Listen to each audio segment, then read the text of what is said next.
Hello, everybody, and welcome to the Frank and Stan Chat Spotlight Edition. This is a version of our chat where we take a particular issue and we invite a guest to come and talk about it. And I'm delighted to say that Rebecca Hanson, who's been a guest previously, has joined us again. Hello, Rebecca. Hi, Frank. Good to Ah, see yeah. you. Yeah, a little bit of a pause on the recording, but we'll carry on and try and brave our way through it because actually, this was meant to be just a normal sort of chat, weekly chat, but actually, Rebecca's done a little bit of work in advance, and she's very keen to talk about something which is quite topical at the moment, and which is Progress 8. And also, I suppose, broader how data is used in the accountability framework and also within the Ofsted framework. So it's quite topical because that's in the air at the moment. So thank you for all of this. So Rebecca, just want to introduce what we're going to cover today. Yeah, we're going to be talking about the Ofsted achievement grade. At the minute is based mainly on Attainment 8, and there's obviously once Key Stage 2 results are coming through again, it will shift to Progress 8. And there's a consultation going on just now, and I've been looking at that, and that has raised a huge number of concerns for me about Progress 8 and how it will transfer onto this. Right. So I've already been through an Ofsted this term, and that's brought a lot of things into focus as well. Okay, well, I know you've got a presentation which we're going to talk about, so well, I'll just pause the recording for a moment just to bring that up on the screen. So here are the slides that Rebecca's produced. So over to you, Rebecca. Okay, so the Ofsted achievement grade currently, as I was saying, is mainly based on Attainment 8. And in a couple of years, when the Key Stage 2 results start coming through, it should move to Progress 8. So Attainment 8 is just about GCSE outcomes for secondary um, assessment and achievement grading, whereas Progress 8 is about the progress children make from their Key Stage 2 SATs through to their GCSE results. And obviously, we lost the Key Stage 2 results for a couple of years due to COVID. So, as the new Ofsted framework has launched, they've only got Attainment 8 to work with, and they will have for the next year and a half. It's So, let's just look at one, what's happening now. yeah, just one thing on that. It always troubles me that actually we take a proxy Yeah, of the results in a few areas at the end of Key Stage 2 as an yeah, indicator of how much progress they've made in a much broader spectrum of curriculum examination, shall we say. It's sort of a yes, proxy, well, I'm not quite sure how reliable that is, but it is what we have. yeah. And it's there are much worse problems than that, as I'll be Yes, getting yes. into. So the criticism of the achievement grade is, well, it's based on Attainment 8, but that's obviously going to be greatly different for a grammar school compared with a school with many socioeconomic challenges and lots of children with SEN and so on.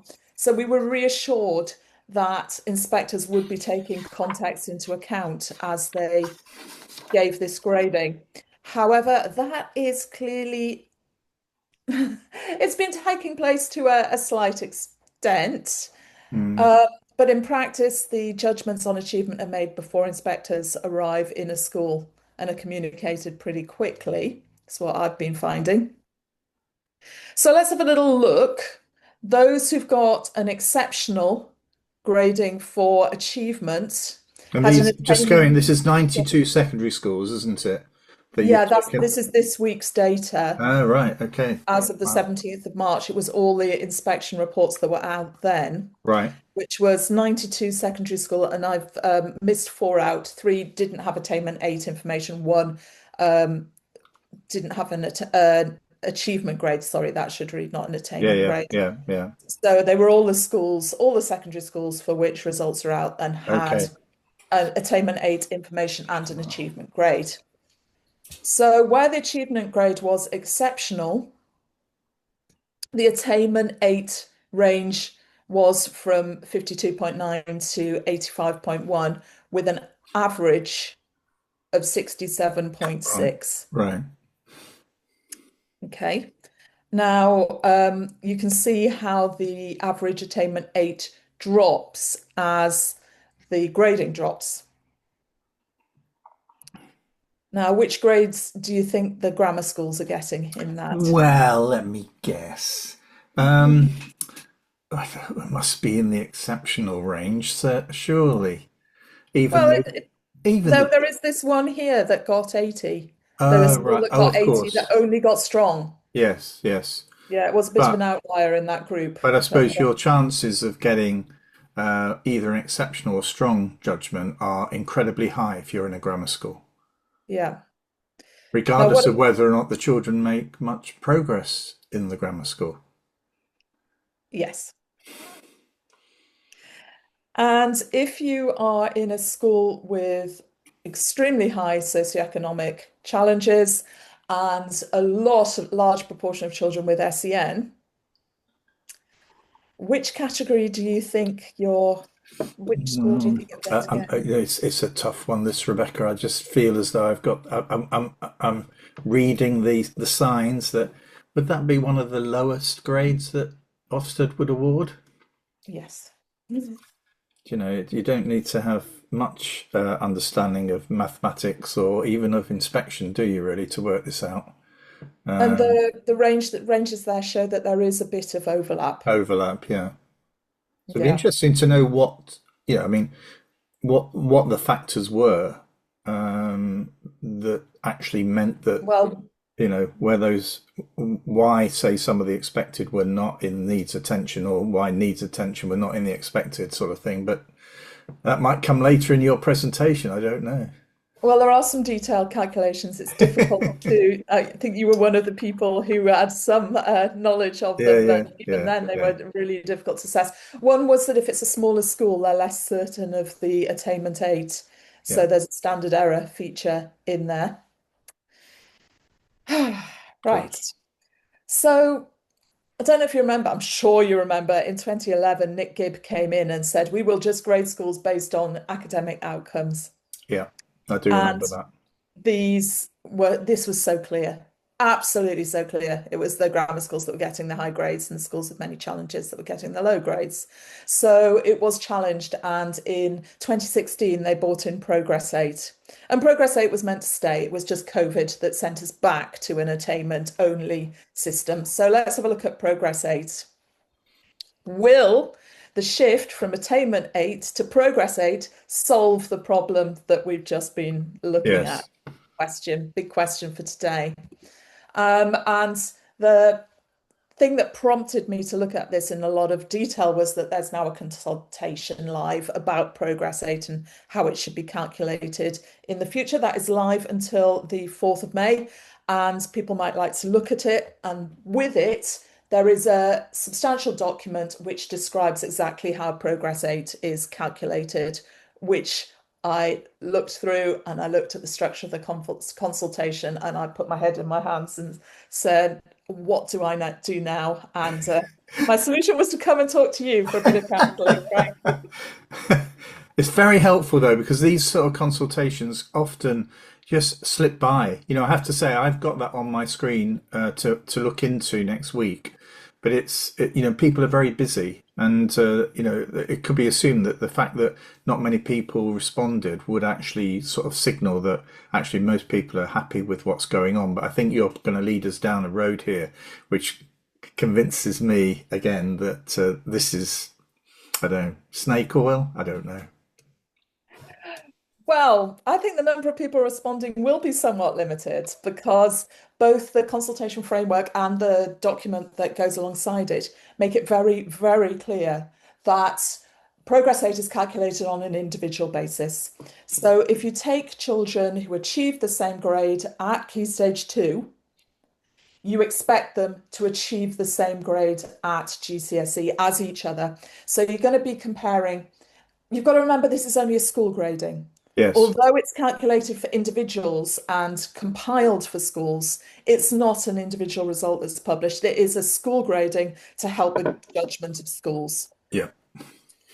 But it is based on individual pupil progress compared with the average for students attaining the same grade at Key Stage 2, Yeah. um, which seems really sensible. So you've got children with a low grade, you've got to compare how they do at different schools. Do they make more progress at one than at another? Going back to my point Um, before, but in yeah, quite a small, a narrow range of examinations at Key Stage 2. And that then opens out into a wider range of examinations further down the line. And there's sort of an assumption that the maths and the English results, good proxies. Well, I'm not entirely convinced of that, but that's but probably for Frank, the another problems are presentation. so much more serious than Deeper, that. yeah, Let's have a yeah, little look. yeah. Um,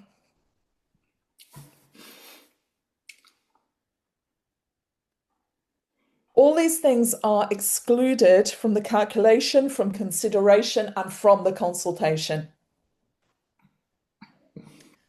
So nothing is allowed for comparing children who are on free school meals with those who have a substantial household income in terms of what their results are likely to be. Whether the child has special needs or not is not considered. Cohort effects are not considered, and I will be explaining those in more detail. There are other issues which should be considered and Yeah. aren't allowed to be discussed. And another thing that concerns me is the impact of the Progress 8 structure on the education students, and I'll touch on that a little bit. So let's start to dig into these. The first one we're looking at is free school meals. Okay. So nationally, 25.7% of children are on free school meals. I just thought I'd have a look at a couple of schools I know fairly well. Both comprehensive schools, both have a cohort of around 240 students a year, which is pretty typical for a Yeah. secondary comprehensive school. And in one of those schools, 9% of children are on free school meals, which is 22 children per year. And in the other, 54% are on free school meals, which are 130 children per year. So it's a substantial difference between the schools. Now, what difference is it likely to make if you think about the um, experiences of the children on free school meals between the ages of 11 and 16 and the experience of those who aren't? Well, anybody that's been around education for a while will be able to answer that, and I think most people who are not involved in education will get an understanding that sort of family income, family circumstances, those sorts of issues do have an impact. And for me, as a student, during my secondary school years, there were times when we were very poor, and that did affect my learning and my actual ability to get to school. So I think, yeah, I mean, it's free school meals. It's a proxy for some form of deprivation, and the government is looking, isn't it, at shifting that into more around family income rather than just being on free school meals.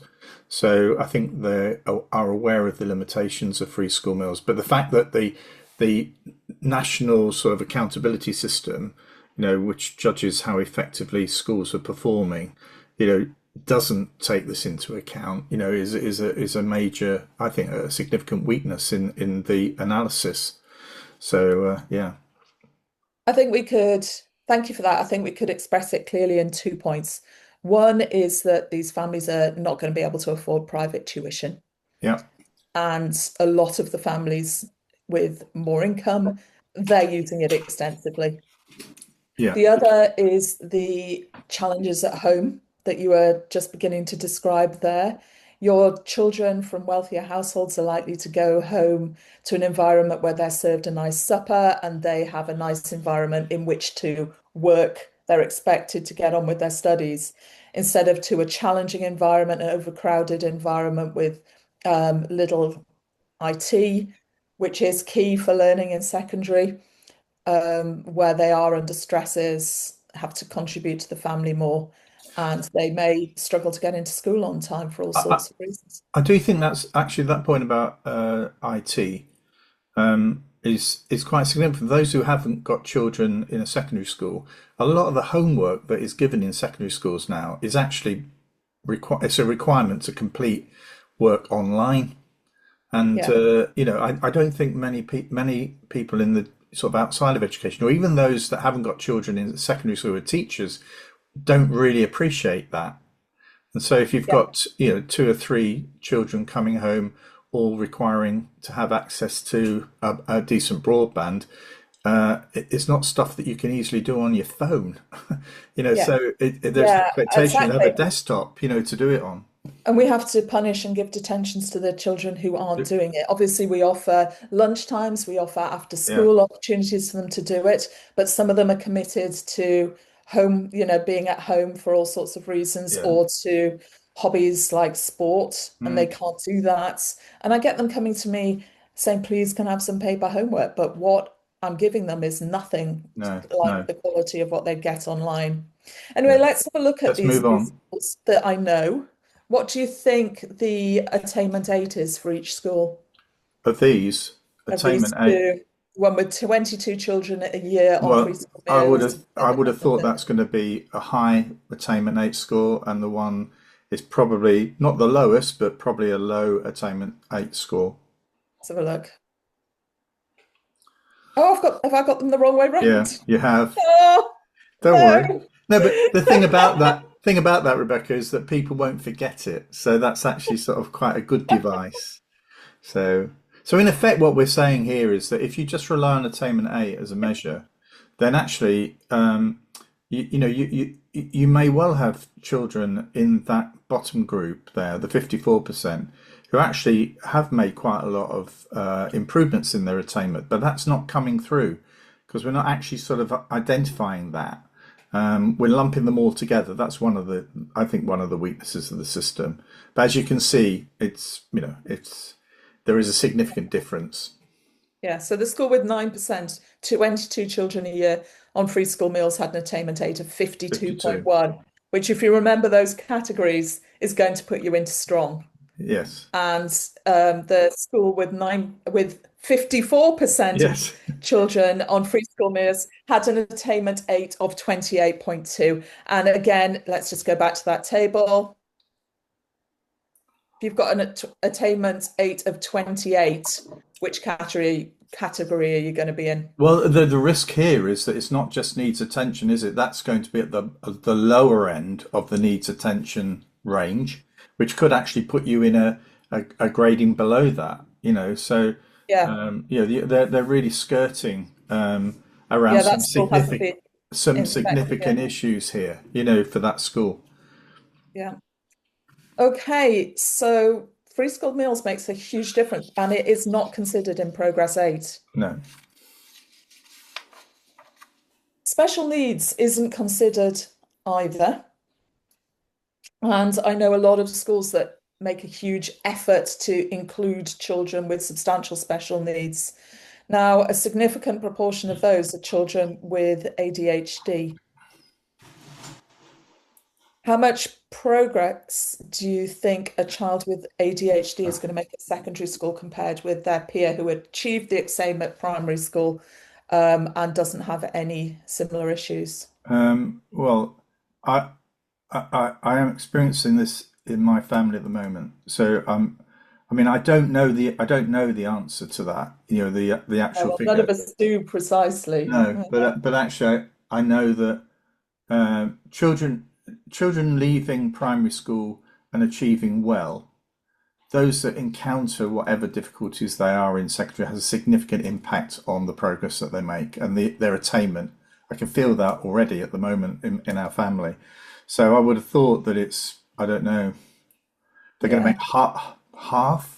No, it's I mean, we don't know. It's not gathered. right. Um, Special needs around 5.3% of children have an EHCP, which generally means they're not in mainstream education. Yes, yeah, Beyond that, around 14.2% are judged to have special education needs, but you get the same distribution as before. You get schools where it's 3%, yeah. and you get schools where it's 25%.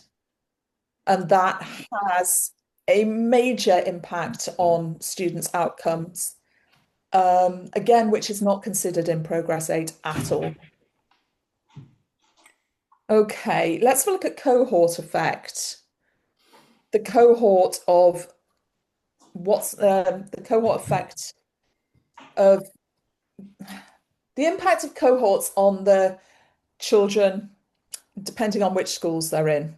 So, if you have a child who's targeting a grade 8, do you think they're going to do better if they're in a top set of students who are all targeting at least grade 7?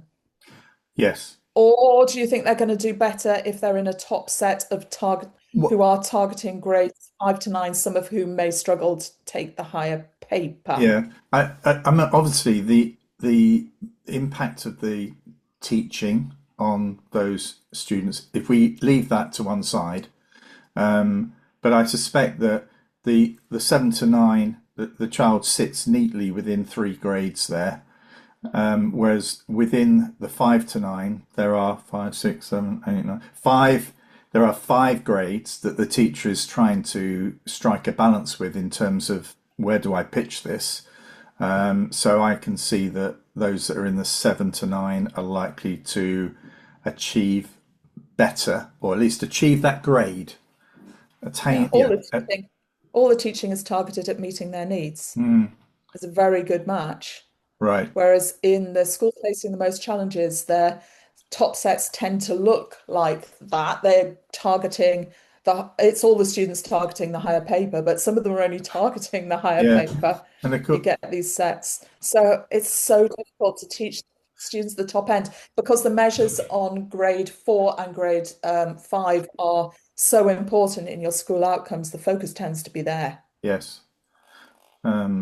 Which I would alert people to some research that came out of Manchester University in 2018, which I'll put a link at the end of this chat, which actually looked at students who didn't get their English and maths and the range of examination grades that they got in other subjects. So this emphasis on grade 4 for English and maths, if a child achieved a grade 4, for example, in history or geography, in history particularly, or in RE, where there's an awful lot of writing involved in the examination, might suggest that that child, can function at that level 4 in English. So it's just this sort of, but for those who don't know, if you don't get the level 4, then options start to dwindle as you move into your next phase of learning, and you are then into this position where you're having to resit some of these exams again. I know the government's looking to change that, but that's the current situation. Well, that was the push in Westminster. They were going to go in 2011, or yeah, for what was it, Attainment 5 or something like that. What was Yes, it it was. called? It was. And there was a pushback, and it was allowed out to include 8 subjects. So students' achievements in wider subjects could contribute to their But again, progress. we've ended up with this sort of like these. I wouldn't say sacred. They're not, but they're English and maths are seen to be special. Yeah, they get more. They They got more of the proportion of progress 8 is English and yes, maths, and all this is covered in the consultation. So the composition of progress 8 is what they're looking at, but the cohort effect is never considered, and this is the grading of academic achievement for a school. yeah, yeah, So it counts for nothing if most of your kids are subject to socioeconomic deprivation. It counts for nothing if most of your children are special needs. You get no slack for that at all. You're yeah, compared with children in a school where none of that applies. yeah. And this I, these go on. no, I was just going to say, it, it it would be okay. I'm not saying this is okay, but it would be more acceptable perhaps if there wasn't a limitation on the proportion of students who are expected to pass at GCSE at a grade 4 and 5. So those grades apart from a COVID year, that grade proportion, the proportion of students getting those grades varies very little from one year to the next. So it's like in effect a funnel where you're getting say 2/3 of the group through the funnel, but actually if you let some other students who normally don't get through the funnel, then that means another group is not getting through the funnel. Do you know what I'm trying to say? So in effect, the Yeah. fact that the examination boards are so keen to maintain the standard that actually this actually, even if you were to get significant improvements across the board in some groups of students, that unless there's a change, that could mean that other children won't get through that funnel. So it's Yeah. not as So if you I want think them. a lot of people assume if we did all of this perfectly, 100% of every year 11 child could get the grade 4. That's what I think some people who are You not want in education criteria-based assessment, believe it right? to be that. And Yeah. actually all we're doing is we've closed the funnel down and we're only going to let some of the children through that funnel. And it's as if to say, even if you were to address the disadvantage, we would be letting some more of those children through. But I think there'll be even more pressure from the non-disadvantaged to push their children through that funnel. They'll do more and more to get them through that funnel. Like get private tutors. Absolutely. Yeah. All right, let's have a look at the bottom sets. Right. So if you've got children targeting, say, a grade 2, in your middle class area, they are likely to be in a small bottom set with typically in these bottom sets, you maybe have 16 children on the register, of whom Yeah. 10 turn up. And they are targeting grades 1 and 2, and the work is made for them and hopefully will take them further than that. Okay. Now, in a school that takes in large numbers of children who have not met the expected standard at Key Stage 2, you've maybe got 60 plus children in a year group who are targeting grades 1 to 3 and not expected to achieve a grade 4 Yeah. at GCSE based on their Key Stage 2 outcomes. And they're not in small bottom sets. They're in the sets above those sets where you've suddenly got 28 of them Yeah. with no teaching assistant and just one teacher. So, would you prefer that your child who's really struggling is in a small bottom set or they're in one of those sets of 28 Well, kids? I think most people assume it would be in the small class, with a smaller number of or fewer children. Mm. I think a lot of people would be, surprised to find, children who are not likely who are going to achieve, say, between 1 and 3, in a large class. I think they would find that surprising is probably the Yeah. way. But it's inevitable in a way, because what does a school do with its limited resources and limited number of teachers who can deliver that subject? What else do you do? That's where the children are. That's their place in a sense in terms of this ladder of development. So I've taught maths in 11 secondary schools over the last 18 months on supply and on short-term contracts, and quite a few of those schools have had these kinds of sets. Yeah, And yeah. when I talk about them at national level, there isn't anyone else who Is has saying any that. clue Yeah, yeah, yeah, what they are or what it's like. I mean, I'm a maths specialist, what it's like to try and teach yeah, maths in these yeah. sets. And where you've got a large number of these sets as a teacher, you are a failure. You fail all the time, and you never think that you've potentially got the right to have a voice because you're constantly labeled as being a failing teacher. And it's a horrible experience. I had horrendous experiences in some schools. And then I'd go to a school in a middle class area and it'd be a joy to teach. And the teachers would, the kids would see me coming and go, "Oh, excellent, we've got her." Yes. Instead of, "Oh, no, we've not done maths for years anyway, and it's a supply teacher." So, Oh dear. yeah.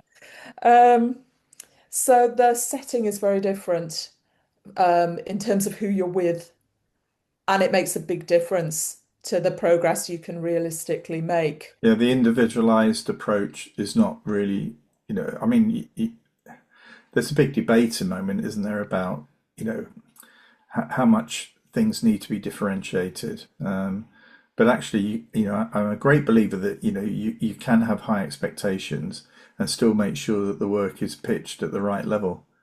It's So extremely difficult to pitch maths, secondary maths classes so that you're challenging the students who are expected to get grade 9 at GCSE while dealing with the children who also really do not Yeah. understand year one maths. Yeah. Yeah.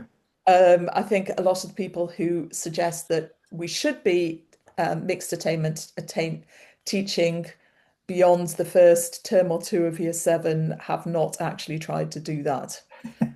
Well, it probably works in an area where if you've got high attainment across the board, Oh yeah, it would work in a you know, grammar school, yeah, and I but think they don't do it either. no, no, Oh, well, certainly not at GCSE level, unless you can find me one that does. That'd yeah. be very interesting to see. So the cohort that you're in makes a very substantial difference on the likelihood of of what you're going to attain at GCSE. So, do you think parents should be asking more open questions about class size numbers for, particularly for children who've struggled at primary school? And how that setting arrangement is managed and what those class size numbers look like. I think you're assuming that parents have a choice between schools that are Yeah, like this yeah, and true, aren't, true. and Yeah, in large areas of socioeconomic disadvantage, they haven't. no, no, I think that's fair. Yeah. So cohort matters, that's not allowed to be considered in Progress 8. But it's not just the setting. You've got the SEN and the behavior issues. Okay, so I've been teaching classes with substantial SEN issues, and you may have a child at the beginning of a lesson who is diagnosed that way and cannot do anything but shout across the classroom about their own personal needs. And therefore, you have to process them through the warning, um, one negative point, warning, two negative points, warning, removal from class Mm, procedure each lesson before you can start teaching. By which time, another couple of students with ADHD have completely lost it, mm, whereas you would have been able to bring them in calmly had you not had that other child to deal with. yeah. They're running around the classroom by the time you've dealt with that Mm, child. As you're getting them out the classroom, they're up and are gone. And meanwhile, the other 25 children in the class are expected to sit quietly while you deal with all of that. mm, And many of them have special needs as well and are struggling with those. Now, if you've only got one child with those kinds of issue in a class and the rest of the class will sit there patiently, that is very different yes. to what it's like in a school with substantial SEN needs. Mm, They do resonate off each other. You also have, I mean, obviously, in that situation, those children, their learning is damaged, but they're also damaging the rest of the class. That's what I'm saying. And in the bottom sets, the behavior issues are astounding. So you again haven't got that nurturing environment for your children facing the most challenging academic issues. They're very difficult to teach, and I have met some teachers who teach them very well, yes. but they're few and far All between. right. And none of this is taken into account either. So no cohort effect. And there are other issues too that affect what's going to happen for children, um, such as the spectrum of genetic predisposition to academic attainment. What do you mean by that? Well, it's something that's not supposed to exist, is it, in education? People say all children are the same and have the same potential. Yet it's referred to consistently on TV. Um, Hannah Fry, who's the professor of mathematics attainment in education or something similar at Cambridge, and has been presenting to Parliament, she refers to it in a nonchalant way in programs that, to a substantial extent, IQ is hereditary. Mm, If you talk to scientists and geneticists, they're very familiar with this and the evidence for it. And there are many papers and studies that confirm it. I think though that the system seems to value IQ. I mean, I'm driven to the head, hand, heart sort of area, and actually the point being, I think the point that I was trying to make originally about the narrow sort of nature of where we start the measurement of progress at secondary school, basically is in the academic field. It's in two subjects that most people would judge to be academic. So actually, it in a way, some young people who are not, I'm using your term here because I'm not familiar with it, who are genetically predisposed to be academic are actually favoured by the system, and those who are not are actually not helped by the system because actually the system is seeking academic attainment. It's driving itself towards that, and so I have met quite a lot of young people who have been brought back into education successfully because schools have looked at them as an individual and have adapted the curriculum to actually sort of ensure that it meets the skill set and the attitudes and the attributes that they bring. So yeah, I think I get what you're saying here, but that term genetic predisposition, I feel a bit uncomfortable with it, to be honest. But that Yeah, I might think just be me. everyone in education does. And part of that is because it is absolutely the case that you must not assume that for any individual child.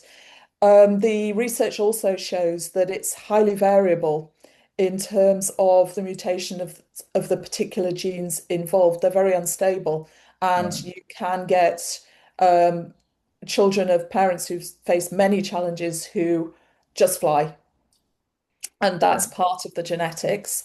And of course, it's not just genetics, there's only a very small proportion of the effect here. Obviously, social disadvantage and all sorts of contextual reasons affect the experiences of children as well. But overall, if you're measuring a group of 200 kids and their progress, it's likely to be linked to the progress that their Yeah. parents Yeah. made. And there are other issues as well. There are various bits of the Well, calculations for these results that aren't available. I no. have been hunting for Well, them high and low, and they don't exist. I Go on. think the thing for me is that at the end of this we'll get on to contextual value added, but the work that Professor George Lecky's done at the University of Bristol looks at the London Challenge and actually unpicks that in terms of if you take into account the contextual factors, some of which are around, say, for example, the parents who have actually got degrees, who have come into the country, successfully settled in London. They're more likely, if they have good academic background, likely to be able to secure a high paid or a better job, shall we say? I don't mean that in that Yeah, sort of yeah. nice way, I mean, but it's actually, great that that research exists because that would have been my assumption yeah, and that so where you've what? got, they may have achieved low grades at key stage two because they may have been lacking Yeah, in English, and they may have been struggling to yeah, settle at the time. But if their parents were mathematical high attainers, yes, uh, they're likely to do very well at GCSE. Whereas if you've got multi-generational academic failure, it's not just social cultural, it's other things that are barriers to the yeah, way that I children agree, I agree, struggle. And that's enhanced because we start education far too young. We could, if we did what they do in other countries and teach the basics of maths as children are turning 6 to 7 instead of when they're just turned 5 very quickly, we could work with that much better and right, ensure all children yeah, yeah, thrive.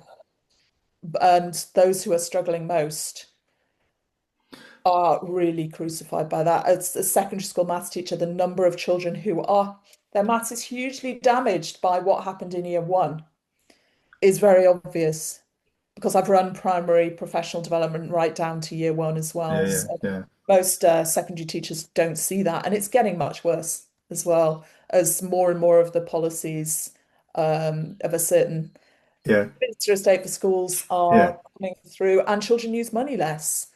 A lot of children learn their numeracy skills through using cash. yes, yes, So they're more dependent on the school system to learn their fundamental skills of numeracy. And the fact that they're taught it so quickly at the age of 5 yeah, yeah, instead of at the yeah. age of 7. and then maths is rote learned at the age of 7 instead of being, whereas we used to consolidate the structures and build. Anyway, you've got me on. Let's move on. Let's move on.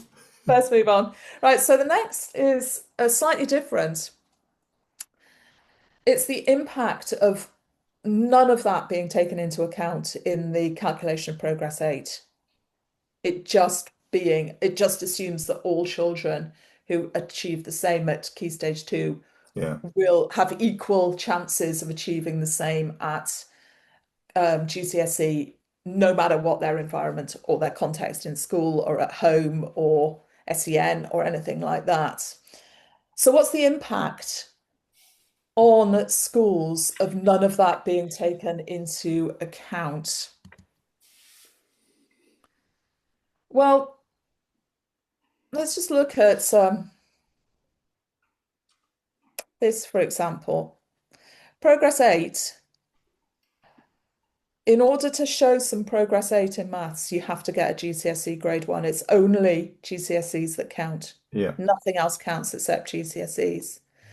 So children are crammed and crammed and crammed to get a grade 1, which is getting 12% on a foundation paper. And to do that, they are taught things like 10C plus 3C equals 13C. And they can do that because they can add 10 and 3 if they Yeah. do it carefully. But they'd never know how to use that in beyond that examination, would they? They don't understand what it means. No. And this is the experience they're getting Yeah. at secondary school, down right into lower key stage 3, because that's what's valued in Yes. progress. Yes. Yeah. And the alternative would be that some of these children could do functional skills level 1, which is equivalent to a GCSE grade 2. It teaches um, the relevant foundation GCSE content from probably the lower 3 grades, grades 1, 2, 3, missing out things like algebra. But they have to get 75% to pass it. So it's a body of knowledge that they're really, the curriculum is tighter, but they have to really understand the knowledge and Yeah. um, reliably know it, be able Yes. to answer Yes. it. Actually looking at that 75% and going, have I cross-applied? I'm talking about functional skills grade 1. There are other levels as well. I might have linked that to the wrong level. And then there's a functional skills that's equivalent to a GCSE grade 4 that builds in the same way, and they have to get a high mark to get it. Now, those children probably could cross over to GCSE okay, Yeah. but this functional skills route to a grade 2 is a much, much more appropriate journey. And it's not allowed, it doesn't happen because of the Progress 8 measure. So you And can there are see how so the process is a sausage making machine. it's horrible experience for the Yeah. kids Yeah. who are getting 12% and have to sit in exams not being able to do anything for most of the time. They're Yeah. devastated I by it. don't think people Horrible. appreciate what it must feel like knowing that you turn page after page after page, completely unaware, have no possibly for this group. I mean, we talk about 12% here, but it's more than 1 in 10, isn't it? There's 1 in 8, No, isn't it? sorry. That's what they have to achieve on a Yeah. GCSE paper to get a grade 1. It's not the proportion of kids. No, no. Oh, right. So Yeah. no, that sorry, that yeah, but what I'm saying here is that the to sit through a paper that you know after say the first two or three that actually you can't do it. You just get, they run through the paper and write silly things everywhere. Yes. Yeah. But they've learned that they are failures and they are told that they are failures relentlessly. Mm. And we're looking at the reason why attendance is low. They don't understand what they're being taught. It's not designed for them. And they're constantly experiencing failure. Whereas if they were studying a curriculum which was designed for them and Yes. it's meaningful and relevant and the papers are a bit shorter, but they have to understand that body of knowledge. So it can be taught in a slightly shorter time because, often there are issues of absence, or you have to catch up on issues of prior lack of progress with maths to teach Yes. it. Yes.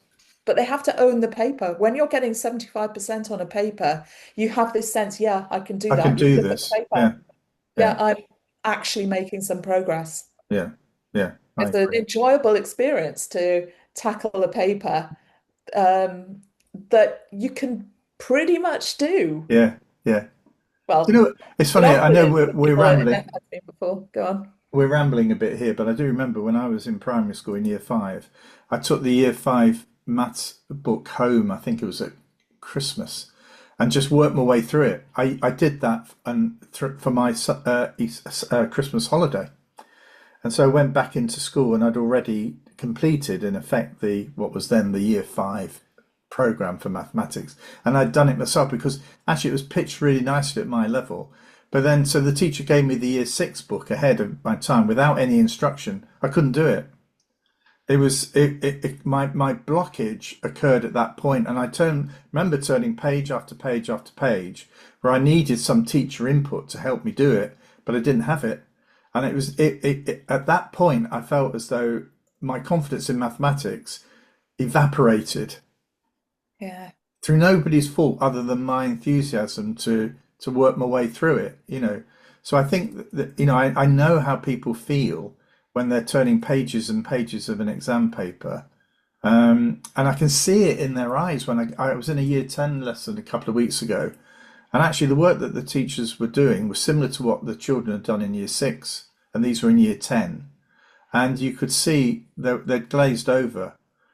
Mhm. They was thinking, well, what you know, Every we did this barrier four up. years. We did this 4 years ago, but That actually, when you've experienced failure for several years, every uh, every I agree. psychological barrier is up. Yeah. Behavior is a common one, Mm, just total disengagement, fiddling with things, then their brain is determined not to try because they yeah. know Yeah. they're going to fail. Yeah. Right? Yeah. And Wow. beyond the children, you get the same experience for the teachers. The teachers are Yes. failing too, day Or in, day or out, or especially with yeah. those classes of Yeah. 28 students who are functioning at this Yeah. level When we and say could be taught failing, functional skills. I suppose when we're saying failing, I mean, in some respects, yeah, that feels harsh, to be honest, when you said the word failing. It's like, because bearing in mind, they they know that they're unable to, some of them, many of them, whatever, are unable to sort of make the difference that they want to make. And how you feel when you're walking into some of those lower sets in year 10, knowing that this is going to be an absolute slog. You know, actually, that's not failing, is it? That's turning up. That's doing your bit, trying to make a difference. But But for some of those classes, it's failing the children despite their best efforts.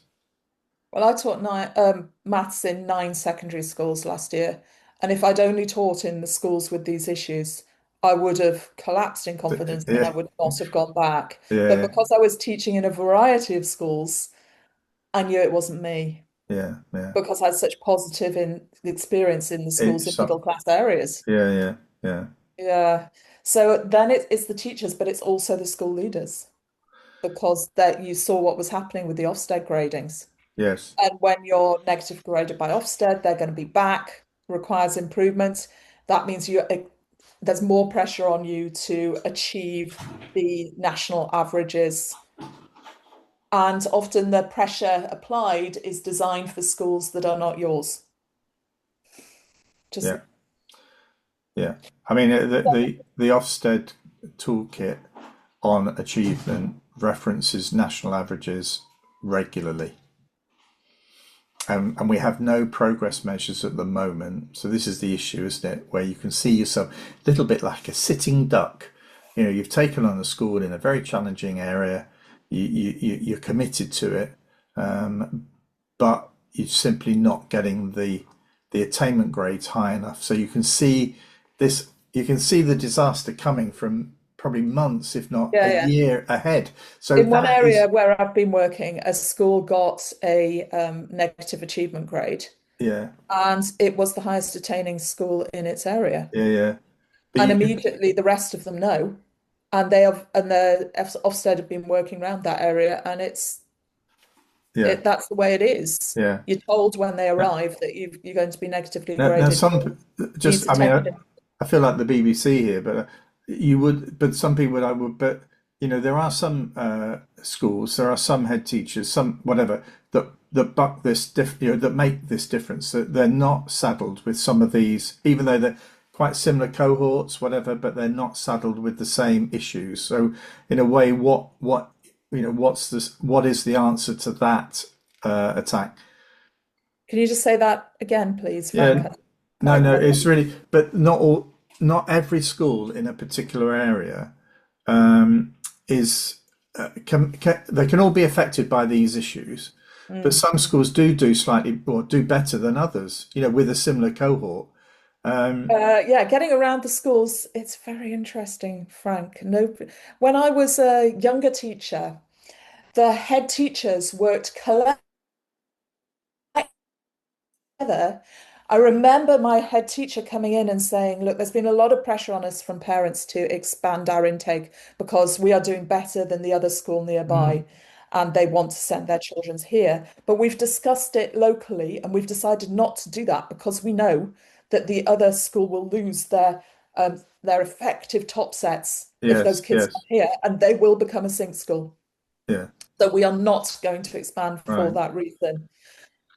yeah, and then Uh, yeah, things How have often do these conversations take place now, Frank? And what do you think is happening well, when one school starts to succeed well in an area with well, many challenges? in inevitably in as you can some well it's interesting I do remember one secondary school went into special measures, still had 40 children on its waiting list, primarily because it was the school on the estate.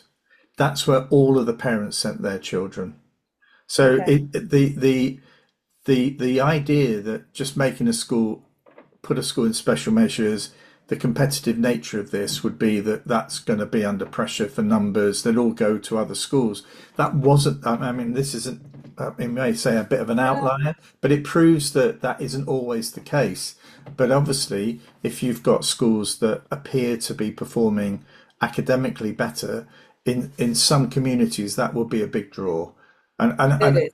one of the things for me is that there is no body or no one overseeing those sorts of discussions about the impact of a move by one school on the rest in a town. Correct.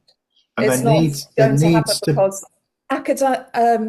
every school becoming an academy and having no local authorities designing a system of schools that's going to work, yeah, that's a huge step forward. So we mustn't look at the research must follow the yeah, decisions yeah, yeah. rather than I think though I've written a lot about there being a need for somebody to hold the reins locally, somebody who actually looks at the education ecosystem within a particular area. There isn't anybody doing that, and I that's right. think As a county councillor, I saw that collapse in its final stages where the councillors on the cabinet for schools, they found that their roles were no longer, no, I mean, councils have a substantial um, commitment requirement for the oversight of special needs and so on. yes, But in terms of schools, they have no say. no, So there was no point in someone on cabinet having that remit anymore. no. But actually, that I do think there needs to be an independent appointment made that actually can. I mean, the thing that hurts, aggressive aggressive work by a particular school or academy that works against the best interests of everybody in the area, the things that hurt them are an Ofsted system that calls that out, a loss of funding, and other measures that can be brought in that exert pressure on that to bring them more into line. Um, but anyway, There is that's always a sink school if you've just got one school facing many challenges in yeah, the area. And, it's a relatively middle class area overall, yeah, then turning around a school can work and not have that effect. But if you've got a very, very large area of substantial socioeconomic disadvantage, if you improve one school, and it absolutely can be the effect of an excellent team coming yeah, in, yeah, yeah, yeah. the parents with this, the parents get organized, and especially those with more academic aspirations for Yeah, their children, they move them there. yeah, yeah, And it yeah, does have a significant impact on the other schools nearby. yeah, And as you said, how can we prove it, yeah. given that everybody knows that doesn't happen and there's no research going on? Right, let's Working move purely on on. supply is really interesting, Frank. Yeah, so I was just going to summarize here that I don't know, have you got a red bar there? I'll just put Yeah, that there's a back. nice red bar. I noticed that before. So Move us back. Um, in the Progress 8 consultation, it's set up so none of this can be considered. None of it at all. yeah, It's right. got to be based on the assumption that none of these things matter. Yeah. So I looked at the consultation wanting to talk about these things, and they are excluded from consideration. Now, for me, the I'm a supporter of progress measures that take into account contextual issues. And when I was a senior HMI in Ofsted, we introduced. It was even during. I think it was during a framework. I was approached by somebody in the data team at Ofsted to say, I think you and I need to have a coffee. And we went, and that was the first time when I had that coffee where somebody explained to me what contextual value added was and how it could be used. And so we started to bring that into inspections. So we had a progress measure that allowed us to actually sort of take that into account. But what happened was contextual value added was abolished, as the slide shows, in 2011, because that coincided with the coalition government coming in and a certain Michael Gove viewing that as an excuse, for poor or low academic achievement. I And that think, we were, interestingly, you talked about it all being Michael Gove at the time, but the person who takes the credit for it and explains the history of it is the Right Honourable Sir Nick Gibb, yeah. Well, Minister of State and Schools. yeah, well, I remember seeing, meeting Michael Gove, where I heard very clearly about, the point you made before, that we want this to be a much more rigorous, sort of, in effect, more challenging environment. So the thing for me was it was withdrawn, and that withdrawal, I think, was a tragic loss, because what's happened is, whether you go for a revised Progress 8 measure that takes into account some contextual issues, which is not what we've got, but it could, or you go for a contextual value added program, then actually what this does, it does give, I think, for me, the baseline. So in effect, if you were to use, say, contextual value added, which uses a range, you can create an algorithm that brings into play, a wide range, a much wider range than what Rebecca has indicated here. But actually, you can create that algorithm, and do that through discussion with the sector, so that we end up with one that actually, it's never going to be perfect, and it's only an indicator, but it's one that perhaps gains the trust of the sector.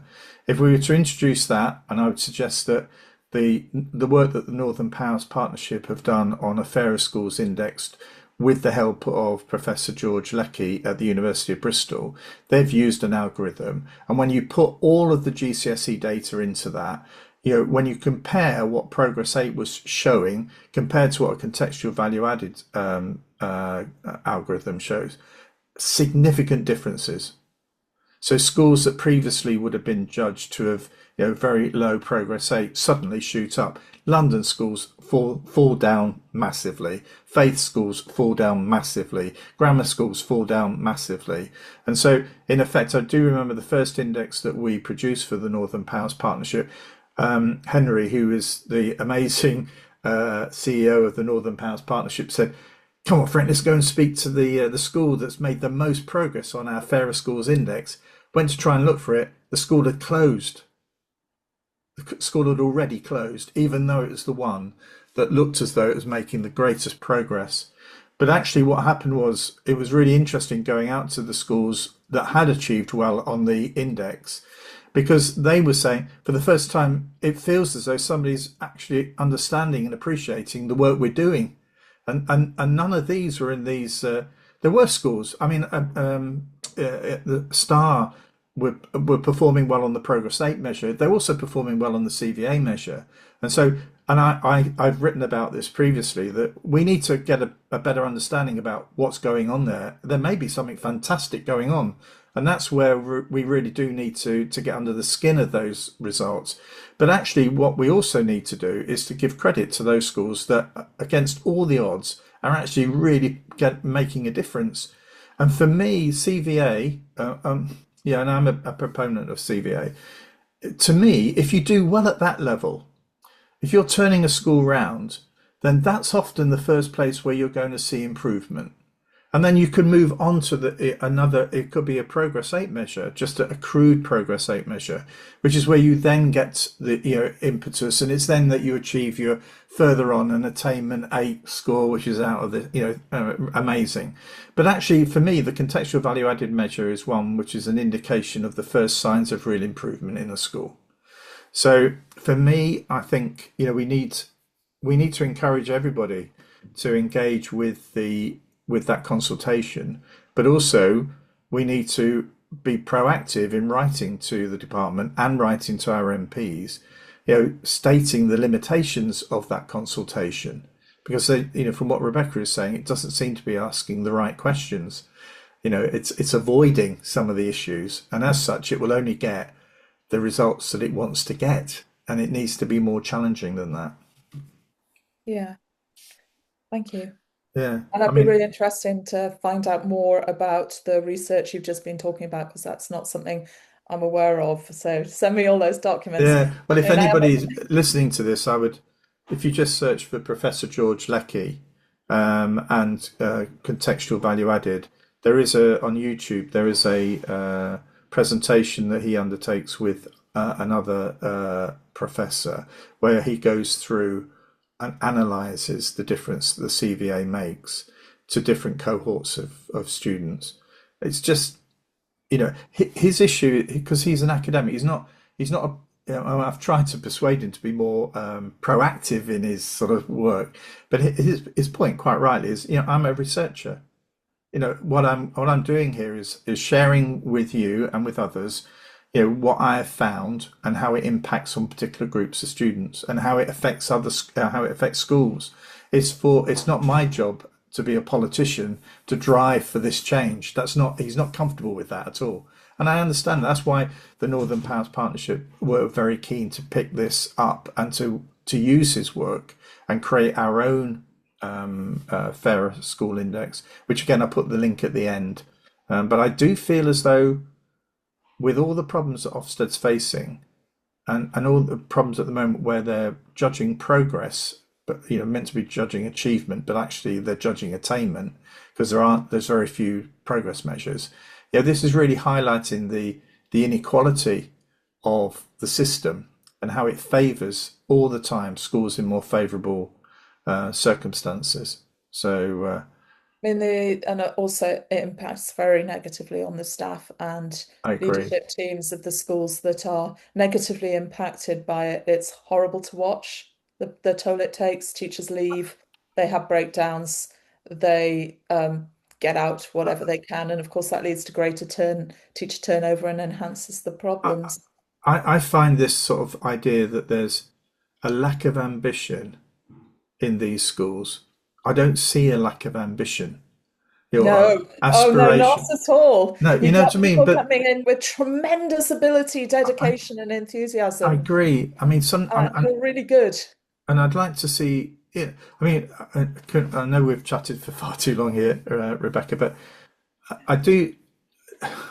I do remember when I was the CEO of a trust, and we took on a secondary school in North Manchester that actually had been linked with a very, very high performing grammar school in the south of the city.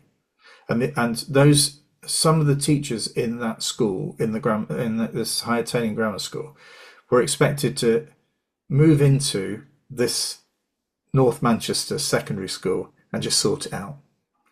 And actually, I think everybody can. I would want it to be a success. I wanted it to be a success.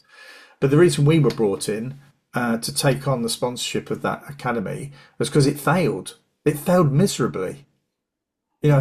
I think the learning there was that some of the teachers in that school who were not coming from the grammar school were really, really good teachers. And I Yeah. think some of the teachers from the grammar school were shocked at how challenging some of the circumstances were that they were experiencing.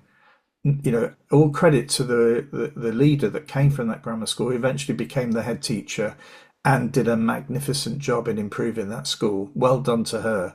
There was not a massive queue of people after her wanting to do the same thing, you know.